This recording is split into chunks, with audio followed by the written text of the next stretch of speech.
arm action during sprinting. So what we're going to work here is what our arms should be doing while we're running. What I like to do with my athletes is focus on one aspect of sprinting at a time, and then we can bring all those together when we're working sprinting drills, when we're working different mechanic drills, and then as we do that, we can take that through the full process of going full speed through everything. Sprinting is just so highly complex with what we're doing that it's really hard just to focus on, okay, let me fix this one thing, and then you forget about everything else.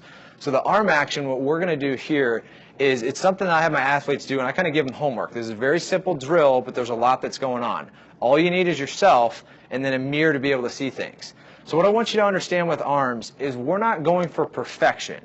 We're going for efficiency. And what efficiency will look like is fairly clean, and it'll look pretty good. So when you see an athlete or you see somebody running and they make it look easy, you really don't even notice that stuff. But if you see somebody running, they're really tight in their shoulders and it looks like they're working really hard, they're usually not going anywhere.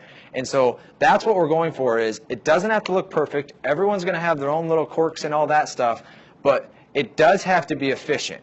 So what our arms do for us is about 5 things. Okay, our arms balance us. So if you make a cut, one of your arms, your opposite arm, goes out to balance your center of gravity there so you don't fall over. So they balance us. So when we're running, opposite arm, opposite leg, we get that balance. So if I go in tight with this, I'm not going to be able to help counter the balance of the other leg coming up. Number 2, we just said it, they go opposite arm, opposite leg, so they're going to tempo us. The faster our arms go, the faster our legs should go. A lot of us run, and when we run, our legs just go, and then our arms kind of try and tempo with that, but our legs are really leading our arms. This, we want to make sure our arms are leading our legs.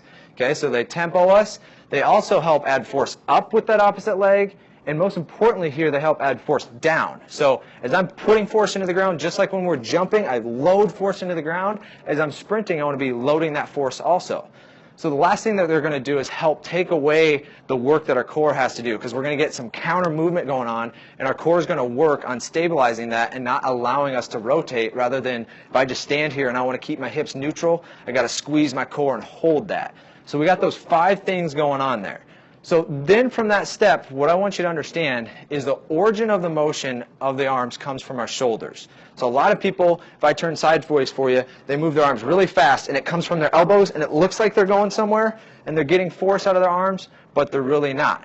So the origin comes from our shoulders. So where I start my athletes in the mirror is just to get in that good postural position, so we get our hips neutral. Then we go up, back, and relax with our shoulders. That helps to activate our core, and we're not going way back like this. We're just squeezing our shoulders, shoulder blades, and then we're going down.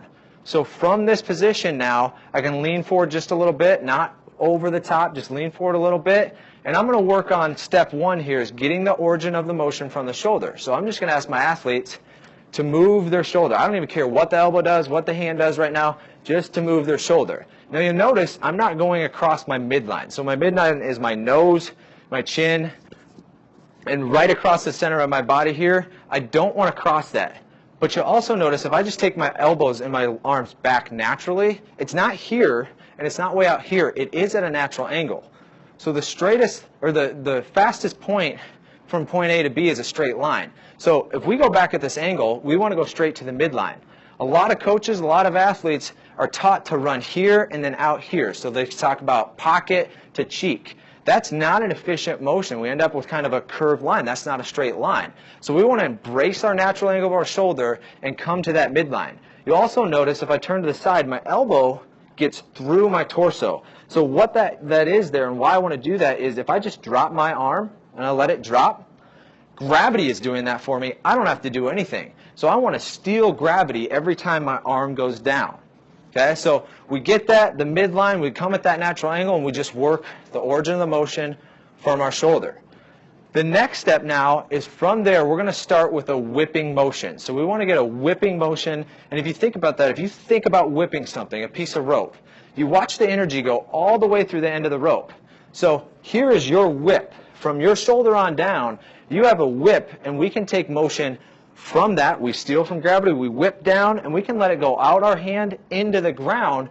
And if that's happening, our foot is hitting the same time. So we get all that good extra stolen motion and force that helps put force into the ground with our other foot and is going to help propel us forward.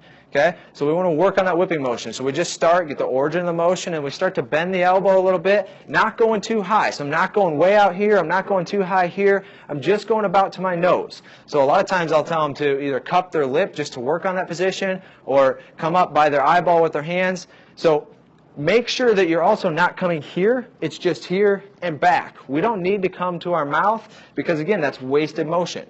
So efficient, not perfection. Last thing here we want to talk about is what our arm and our wrist is doing. I don't care what your hand does, if it's cupping an egg like some people tell you, if it's coming out here and do shooter fingers, that's what I end up doing. I don't even know that I'm doing it. I just don't want the wrist to go here, because if I go out with the wrist, it tightens my bicep all the way to my shoulder and I end up tight. So I just want the wrist to be straight, okay? And then from there, the hand can do whatever as long as it's not tight, because that tightness will then take us into tight shoulders, and if we get tight shoulders, we're going to be tight here where our origin of our motion is coming from, and it's not going to be efficient force, okay? So we work on whipping that down, and I get and steal force, and as I go back, you'll notice I'm not going all the way extended. My elbow is going to whip, and it's going to unlock. This is where perfection, we don't really care. As long as we're not going all the way open to 180 degrees, it's going to be somewhere between probably 105, 110 to 135 degrees. So you whip, and then right here, my arm is aligned with my torso. My shoulder's going to take over. I feel that whip. My shoulder takes over. And when I feel a pull on my shoulder, I'm going to tell my arm to go right back forward. So I whip down, let my arm go right back forward, and you get this motion through here. Okay? So you'll see, it's what I said at the beginning. It's really simple to work in the mirror, but there's a lot of aspects. This is highly important to running. It helps us put force in the ground, helps us move faster. The faster these go, the more force we're going to put in the ground. So a couple tips to also pay attention when you start to apply this to running. Don't let your shoulders rotate, because then we're going to get that counter rotation in the ground. So you want to keep these shoulders, you don't want them to go up, they don't want to move. So they stay here up back and they don't move, they don't go up, they don't rotate, they stay straight forward, because where you're running is straight. You don't want to be counter moving this way and then this way to correct that. Those go straight. So a lot of complicated things going in there, but it is highly important for you to start to work. Work it off the ground or off the treadmill or whatever you're working first, and then, and you can work that in the mirror, and then you start to apply that to sprinting, because there's so much going on when you're running. All the other aspects we talked about, driving our knee, anticipating the ground, good posture, all those things going on. So break it down, start with the arms in a mirror and work that. And then as you go, you can work getting faster and faster and faster, and then it's time to start applying that. So remember, you're not going for perfection, but you are going for efficiency in that movement.